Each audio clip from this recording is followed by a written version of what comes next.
Hindi niya kilala kung sino man yan, yung taga-CHR na yan.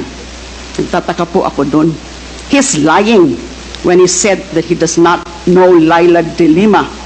How can he say that he does not know Laila de Lima?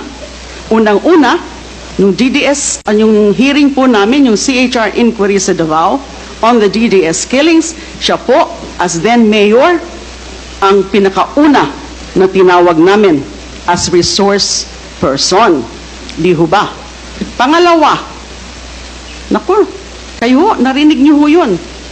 Napakaraming mga okasyon, mga public pronouncements niya na ako ay tinitiran niya, ako ay binabastos niya, kung ano-ano yung mga sinasabi niya sa akin, binabantaan din ako.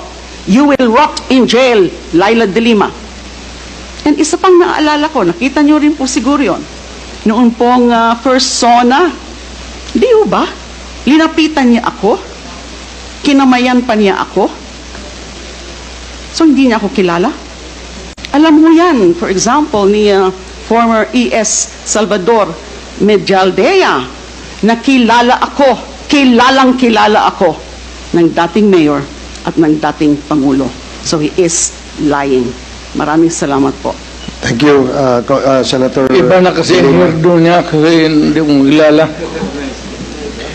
Mr. President, may I remind you that please refrain from talking unless you are recognized by the Yes, I chair. was just making a statement. Yeah, I'm Hindi just ko na nakilala, iba ng hirdo niya eh. I'm just reminding the Pati yung kulay ng resource buhok. person. So the next to interpolate